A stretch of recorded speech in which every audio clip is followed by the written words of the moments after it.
Hi, everybody. Hi. Hello. I went back to work today. No, I'm just kidding. We'll talk about that, but... Not kidding about going back to work. Yeah, no, we'll talk about that, but... About your mad owl face. All right, so today is Monday, August... the 12th of 2019. It is day 22 of 22. the journey. Or the quest, as it is otherwise known. Neither. It's a trip. It's like a bad trip. No, I'm just kidding. Ooh. It's actually really great. So, General health update. yeah, general health update. You go. No, you go. Okay, great. I have other news. So, my health is doing okay. I'm still recovering from some of the DOMS, which is delayed onset muscular soreness. From the walking and all this other stuff. That's all getting better, and I'm able to start holding what I feel like is roughly the same pace at a lower heart rate. So, my body is adjusting to the strain that I'm putting it under, and it's reacting accordingly. Otherwise, I'm doing, pretty good health-wise. We'll talk about weight here in a second. Yeah, so you go now. So, my health is overall good. As we talked about yesterday, I had an exploding belly button. Mm-hmm. Or as Adam put it, my belly button sneezed. So... basically, that happened, and I took a shower, and I was like, okay, cool. So then we recorded our video, and then after we recorded the video, Adam and I were getting ready to have dinner, and I was like, you know what, I'm going to look at the belly button one more time just to see what the status is. And, discovered blood. I was bleeding from my belly button. Yeah. So that was a surgeon call. Because, the thing is that we didn't, all of our incision sites are not at the they're above the belly button, right? Some surgeries, laparoscopic surgeries, do go through the belly button, correct, but ours was not one of them. Yeah, and so the thing is that one, we wanted to confirm that, and then two, we wanted to ask kind of a very simple question: what the fuck? Luckily, even though he's out, traveling, I think he's doing conferences and whatnot. The paging service got a hold of him, and I kind of expected it to be, like a regular paging service. Some of y'all that are too young, you don't know what pagers are. But, that's kind of what I expected was him to, call me back and everything. Cussing my name the entire time. Luckily, it wasn't like that. So, it was really kind of cool. They basically said, okay, the doctor's on the line, go ahead. And then they did kind of like a three-way calling.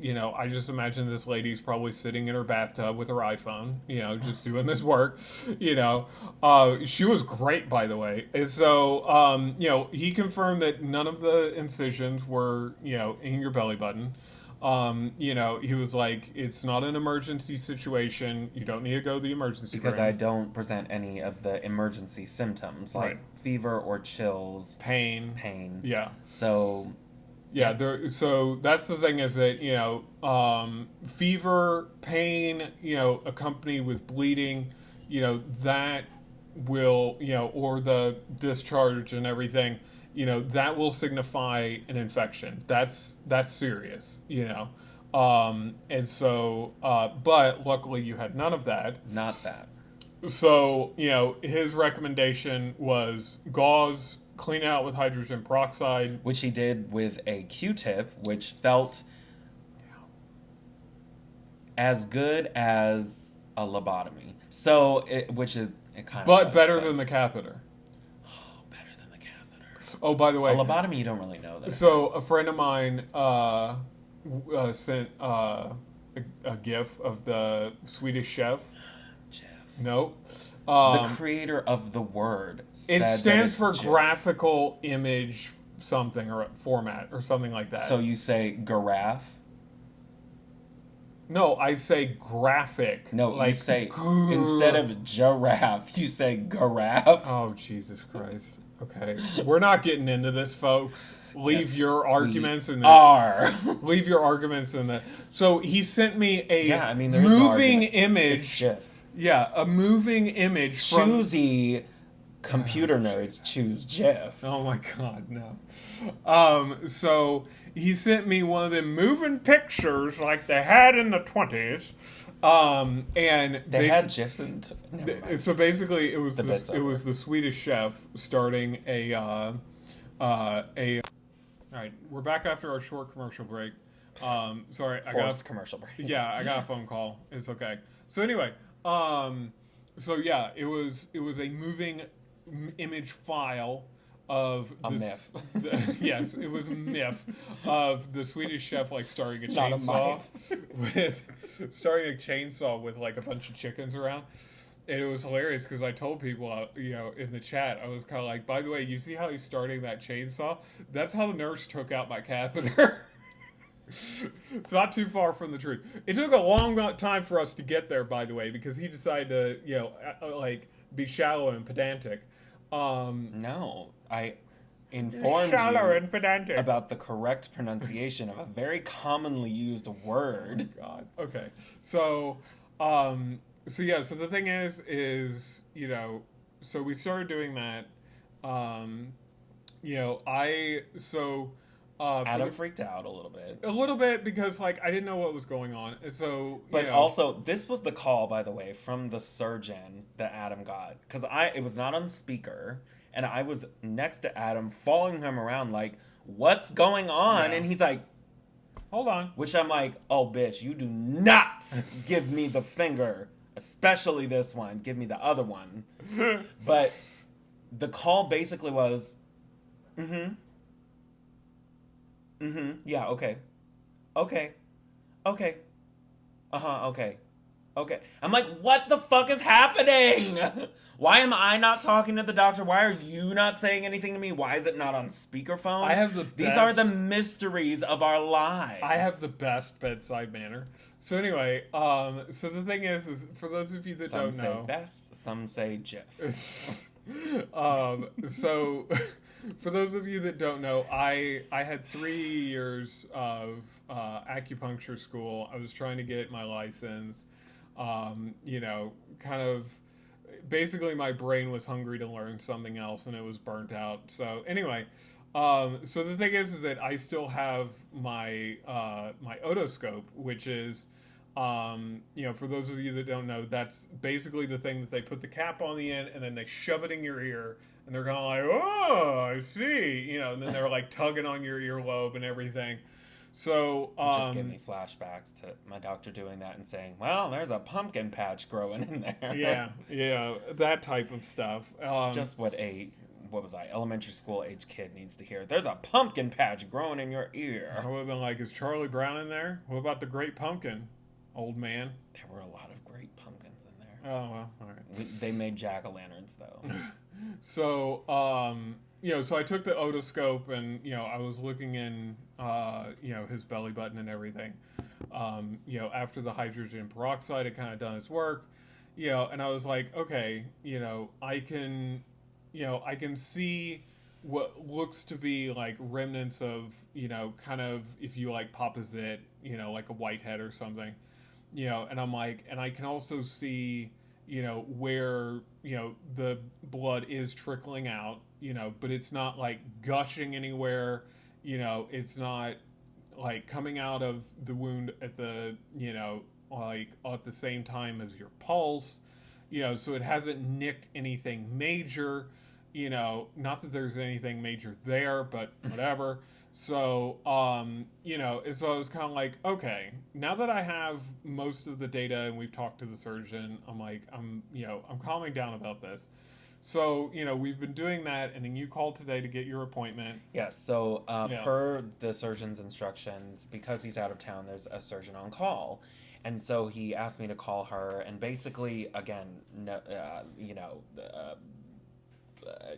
it was not on speakerphone because Adam wasn't here. So, he was at work though. So, I guess that's him saying ha to me. But, anyways, it was basically she said, without me prompting her, that it sounds like it was a cyst.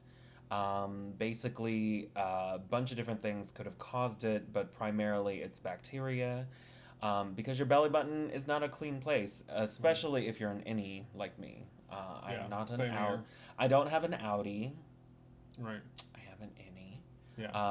That makes me think of In and Out.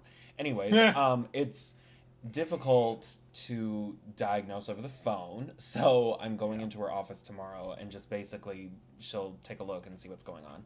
I'm hoping I get antibiotics though, because that would just, I think, help take care of it, because I keep putting gauze over it and like I have to change the gauze twice a day, have to put hydrogen peroxide on it. That doesn't necessarily feel like great. But the good news is it's not serious, it's not related to the surgery. Right. And so that brings at least a little bit of peace of mind regarding that aspect of it. And then, I can figure out what it is tomorrow when I see her. Right. So,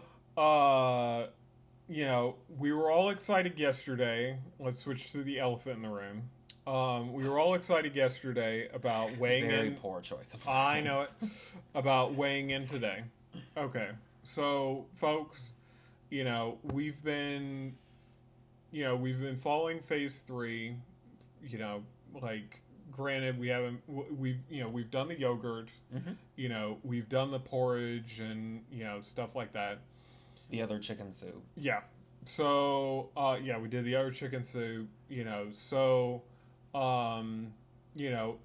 I was stupidly excited about going back to work today and being like, I'm under 300 pounds. Doing that exact move to everybody in the office. And I did tell everybody, it was hilarious. We were all on a conference call, which nobody knows how to use the mute button. Y'all know what I'm talking about. And it was hilarious because there was just this scratching sound the whole time that this one guy was talking, and we're like, we can't hear you over all this background noise. And I came off mute and I was like, yeah, honestly, it sounds like somebody's writing on parchment with an old quill. I'm like, so if you're writing the Declaration of Independence, can you please put yourself on mute, please? And then also make some changes to some of the language. Yeah. None of this cool halves and whatnots of people. Fuck that noise. Yeah. So anyway, and so it was hilarious because everybody was like, "Oh my God, we've missed you," and I'm like, "Well, am I the only one?" Anyway, so I was all excited. What was that interlude? Oh, I know. Why did you scoff at that? Well, because it's am I the only one that comes off of mute and be like, "Hey," and granted, I did sound like, I did say one time that it sounded like somebody was having their colonoscopy in a car park. So, very descriptive so that they know who they are. They know already. Yeah. So anyway, I was all excited about Janine. No. Barbara!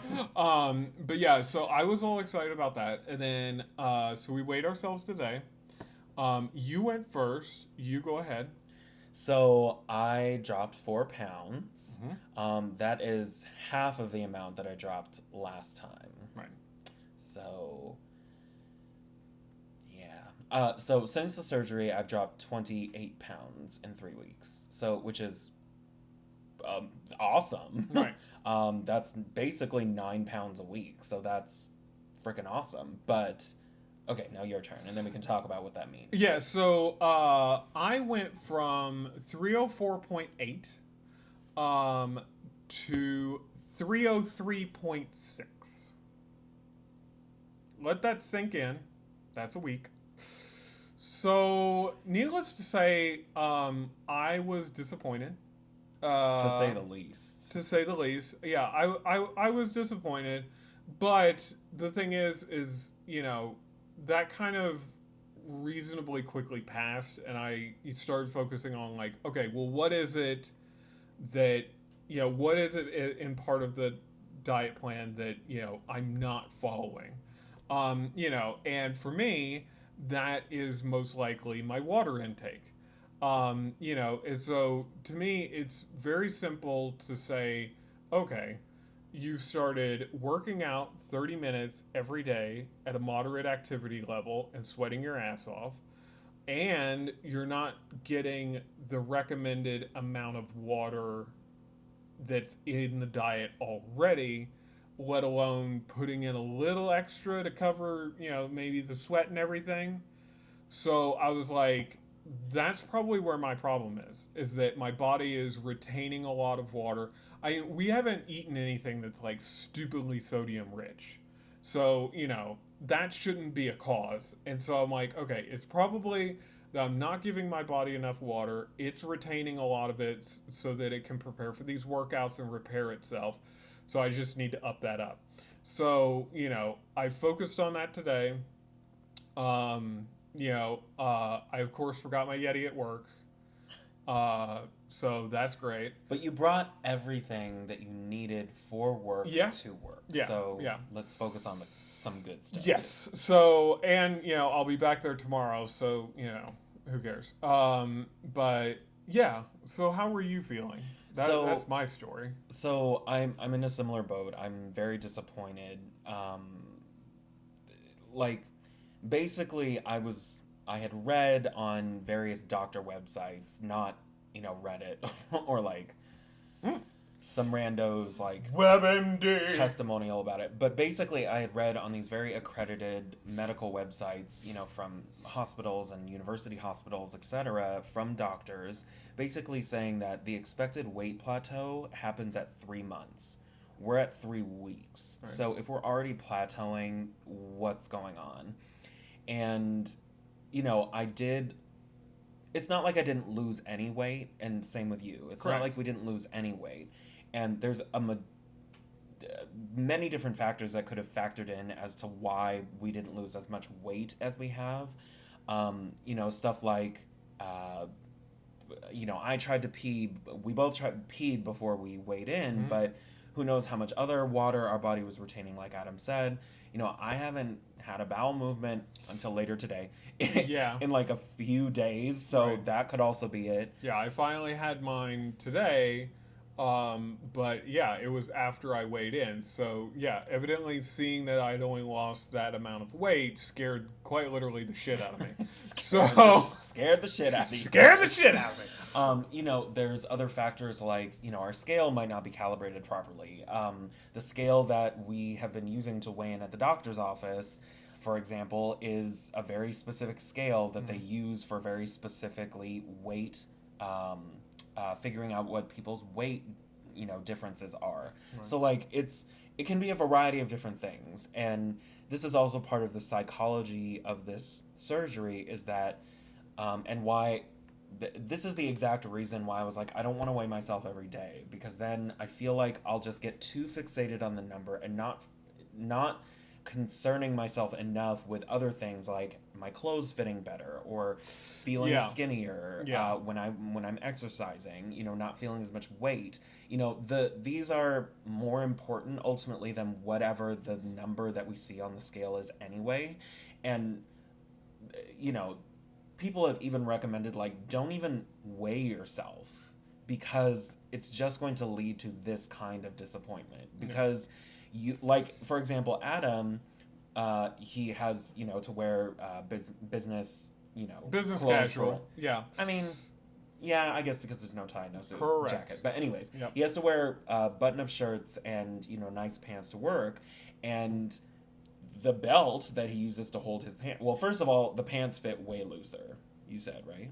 Oh, okay, yeah. So let me go through this for you. Yeah. This is because we've talked about the number and the disappointment with the number, right. And that is its own thing. But now let's talk about the upswing. To the other thing. Yeah, let's talk about the upswing. So I start getting dressed for work, and I'm like, you know what? I'm gonna try using one of the shirts that didn't really fit me that well. Basically, what it was is that I didn't get the tall version, and it just could not wrap around my stomach and actually stay tucked into my pants. And and it's kind of like when that doesn't happen, plus the undershirt, it's kind of like you don't want to kind of be swaying in the wind here. So Which, by the way, I noticed in some of the pictures at my solo show because I was wearing a Oh, I shirt that was a little know. short, and I was like, "Oh fuck!" Yeah, I look like I am pregnant, and the baby is riding real low. Yeah. And I did not go shopping at. Oh, I don't know what any maternity store, clothing store names yeah. are, but anyways, We I don't didn't go have- shopping at that store. We don't have to worry about that stuff. So anyway, but yeah. So the thing is that so I decided to try that shirt, and I was like, I'm gonna try the pants that always fit the tightest. Okay. So what I'm saying is, I already kind of described the shirt. Here's what the pants story is that like they have elastic. And it would In the like waist. yeah, and like I would have to suck in and stretch that and button it, and hope and pray to God that it didn't shoot off and murder somebody. like Travel- my belly button. Yeah, traveling at Mach 10, and then it's like I would put a belt on. By button. Right. It's like so then I would end up putting a belt on. That's awful. And and like the belt that I was wearing, normally I would be able to get like 2 or 3 holes, down. I think it's like 7 or 8 or so, kind of punch holes. Period. So, folks, one, the shirt fits completely fine now. Like it tucks in fine. There's no small amount of fabric. Like it's a decent tuck. It doesn't creep out. Nope. Yeah. No creep. And one other thing about the pants is that my thighs are they're a Oklahoma City type of thunder thighs, and Was that a basketball reference? no, it's just it's Tornado Alley. They've got a shit ton of thunderstorms. Oh. So anyway, so Obviously, I know sports. so the thing is Footsketball. that- I know this footsketball. And so the thing is that the thigh part of the pants would fit really snug, And today, honestly, the crotch part, and the thighs and everything, like it's starting to look like MC Hammer. I'm not gonna lie. So it's trendy, is what you're saying. Right. The Right. 90s are back. Exactly. So, one second, I just wanted to show off some Star Trek. Hey Google, turn on the living room lights. You got it. Turning 2 lights on. Ta-da. Okay, Yeah, anyway. don't hack our house. Cool. Right. Cool. So the thing is that,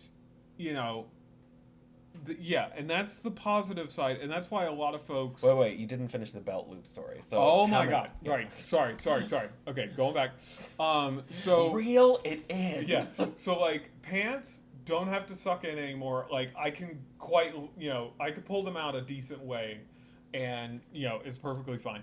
Then Which requires a belt. I mean, a belt is also part of the outfit, but correct requires It's- a belt. And so the thing is that I put the belt on. I have 1 hole left in that belt before it's completely unusable. And so, like, I went from being the third in to being all the way at the end, and it's almost unusable now. Which is amazing. Yeah. Amazing. So that's the thing, Amazing. is that, a lot of friends of mine have recommended to us that, or at least to me, that, like, we measure our bodies, waist measurements, chest measurements, like thighs, arms, the whole works. Neck. Because they keep telling me, and Kim, this is you, like, they keep telling me that if your weight doesn't change, it doesn't mean that your body hasn't. It's the distribution. Yeah, and so I went into work feeling freaking amazing, because it's like I'm fitting in these nice clothes and all this other stuff, and and then got paid to poop, and then we had the, like, anybody that doesn't know that meme, it's basically Elmo, like, sitting on, like, a toy toilet going like this. Getting paid to poop. And yeah, somebody put that caption on there. Freaking hilarious. What's Elmo's voice? It's like, getting paid to poop. Getting paid to poop. Yeah, that may be Mr. Tally, but anyway, for South Park. But yeah, so I think the other important thing to note here, getting on to maybe the more of the medical side of things, is that, well, first of all, we're going to see our nutritionist in next week, so we'll be able it's to. not this Thursday. No, it's next Thursday. Oh crap! Can we get me a doctor's appointment for this Thursday? Why? Because I don't want to go to the all hands meeting. Oh, we'll figure something out. Okay. But we Mike, don't need if to you're waste your watching, time you didn't to- hear that. You're just telling all the tales in school. That So he knows. we're seeing the nutritionist next week, and we can talk to her more, not just about like the next phases and sort of post recovery diet, like what that looks like, but we can ask her like, is this typical? Should we be expecting to lose more weight soon? Like, what's going on? We can ask her more of those questions. When I go to see the on-call surgeon tomorrow, I can also ask her. Yeah. Because she also performs bariatric surgeries. Correct. So yeah. I think the one thing that I have read online that gives me a little bit more comfort about it is that as you go through these recovery stages, you're increasing your exercise regimen, you're changing your diet, obviously, from a very low-calorie, liquid-only diet, and then you're slowly progressing towards more calories, more protein, more carbs, etc. You're slowly adding fuel to your body. Your metabolism will change. And that's not just because of the exercise, but also the diet and also just various other lifestyle changes you make, because now you have more energy to do whatever else you need to do. Do you feel a lot of energy? So I think part of how that applies to this specific plateau that we might be in is that we basically went from like lounging around and like occasionally walking and occasionally doing exercise to doing exercise every single day. Yeah. And that will change our metabolisms quite drastically. And that change in metabolism can often affect how your body loses weight. Because your weight loss doesn't catch up with your metabolism as fast as your metabolism changes. So your metabolism will change, you'll see this like small plateau, and then basically you'll start losing weight again once your body adjusts to your new metabolism. So yes, it was not the best weigh-in day that we've had. I really think that there were honestly like a lot of like feelings of disappointment and anger and and what the fuckness. I mean, like we went through this like process in the hopes that we would be able to lose enough weight to get down to like a certain level for each of us. And the first 2 weeks were really, really good. And that is probably mostly because we're just on a liquid diet. Pretty much. But then now that we're adding more food, more elements into it, and we're exercise. and we're basically only getting more hungry to try more things, Right. And also just being hungry. I think that it's a little disappointing and disconcerting even that we're getting to this like feeling good about ourselves, stage, like feeling good about our bodies and the weight loss, and like people are complimenting us or talking about our weight loss in a good way.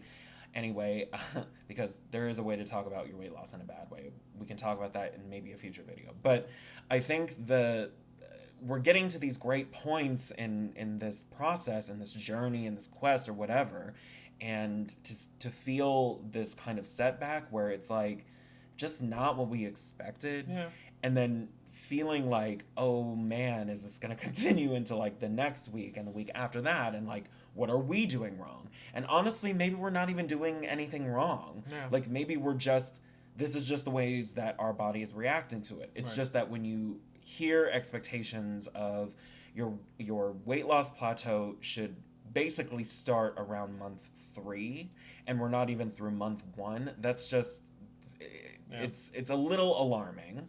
Again, these first world problems, but like we'll get answers, and we'll talk you through it. But it's just, it was not a good weight number day.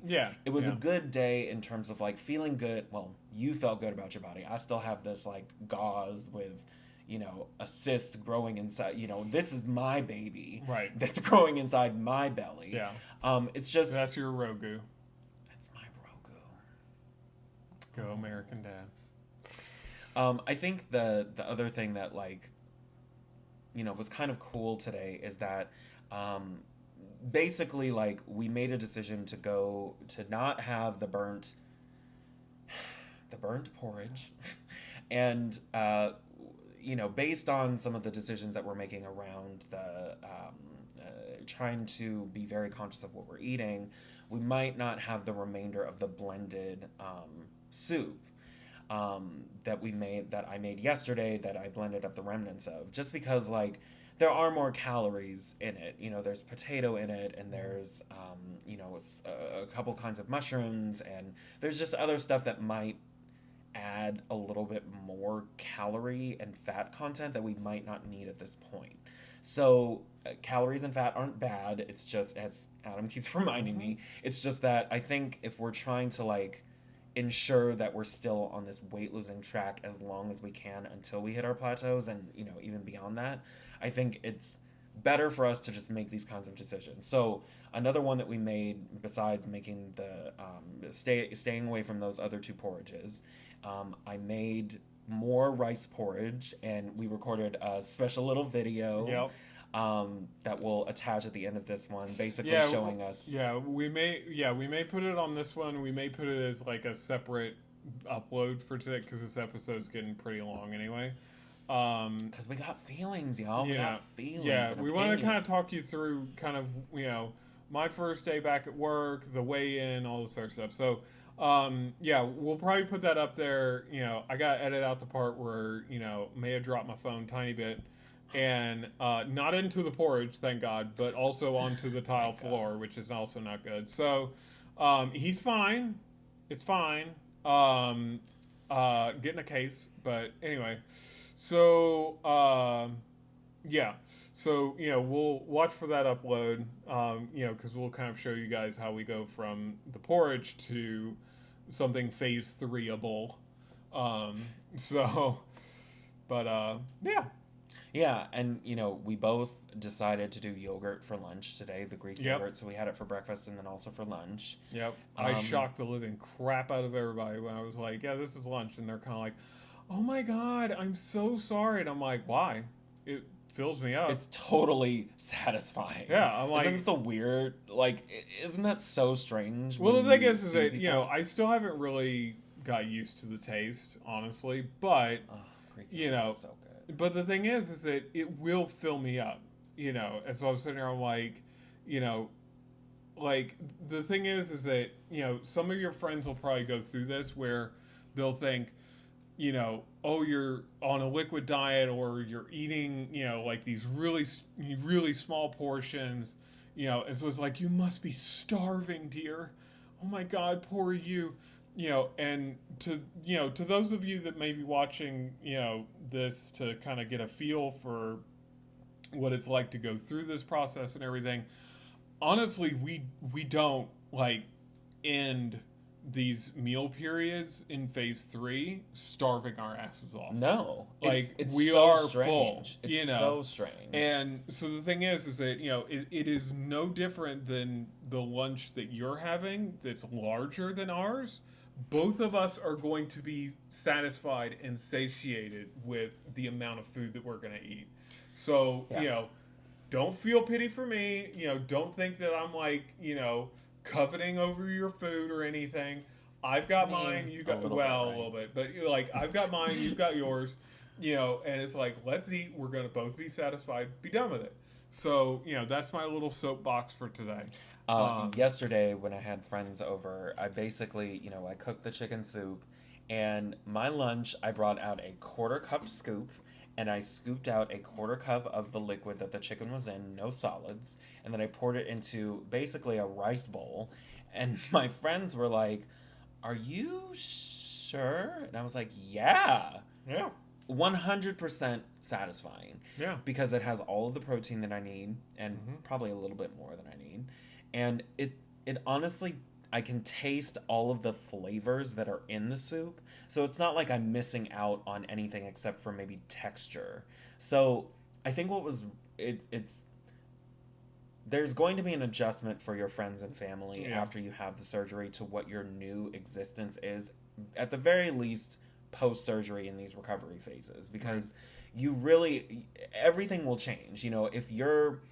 If they're used to seeing you go to fast food and get like supersized whatever, and then now all you eat and be like satisfied with that, and then seeing you now eating a quarter cup of cream of wheat and feeling, oh my gosh, I am so full, but I still have to do, drink my water, my juice, my protein drink.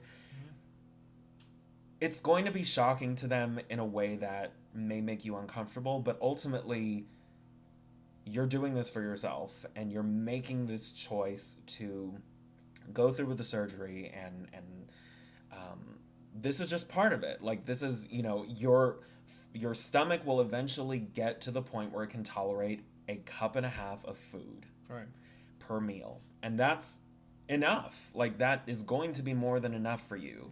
And right now, at phase 3 that we're in, 3 weeks after the surgery, a quarter cup of, Greek yogurt or chicken broth or something is enough.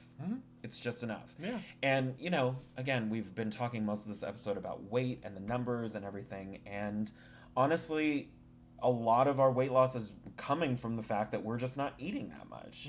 And so it's just going to take some adjustment for both you, more for your friends and family who are looking from the outside and are like, are you sure? Because before you could demolish some nachos, and now you're only having Greek yogurt and a quarter cup of it. Like, it's gonna take some time. But that's okay.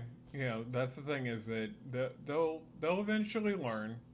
But if not, fuck them. I pretty much have to. Yeah. Like, you're doing this for you. You do you. Try not to feel as embarrassed or self-conscious about it, and just try to understand that you have to, like, within yourself, but also to the outside world, make people and make yourself understand that, like, this is for the betterment of your body. The different kinds of health problems that will arise if you don't have the surgery, and also if you don't follow the instructions of your surgeon very strongly after the surgery. Those kinds of health problems, so infinitesimally small compared to the benefits that you get from doing what you're supposed to be doing after you get the surgery. And it's a hard choice. It's not for everybody. But yeah, I mean, it is working for us. It's working. So the numbers may not reflect that, but I think we're feeling good. That's not I had a lot of energy. It's not just a coping mechanism to be like, yeah, it's fine. It's fine. Everything's fine. It's great, guys. No, we're trying to be honest and candid with you about, like, you look at that number on the scale and you're like, what the fuck? Like, what the fuck? But then you try to look at it from a different angle and say, like, well, I'm feeling better in these areas. Like, the coat that I'm wearing, honestly, like, it used to be a little snug, especially around my midsection, and now it's pretty loose. I mean, that's amazing in 3 weeks. Like, I don't know of another safe diet that you can do where you're not going to yo-yo back from that after you get off it. So, So, my little soapbox for the day. There you go. But I think that's about it for me. We've got freaking porridge to eat. So tomorrow I have a doctor's appointment. You have a dentist appointment unless you canceled it. I did. Oh, you did? Okay, I cool. did, yeah. So I have a doctor's appointment tomorrow, and then also tomorrow we're gonna hit up the bariatric support group at night. Is that tomorrow? Yeah. Oh, okay. Yeah, so none of us don't never remember anything. It's all on the calendar. That's like, it's honestly, not on the calendar. Oh, but it's not? Oh, you added it to the calendar. Did I? I don't think I saw it. But yeah, anyways, we'll figure it out. All right. We're still married, so we'll have definitely more to report on, just because we'll probably record the video before we go to the support group. But we'll definitely have stuff to talk about tomorrow, just how we're feeling, how my belly button situation is working out, my exploding belly button. And just give you an update on how we're feeling about, like, the weight and the bodies, and Adam will definitely how the support group goes. Adam will definitely give you an update on work and what's going on there. So, all right, folks, we'll talk to you tomorrow. Later. Bye.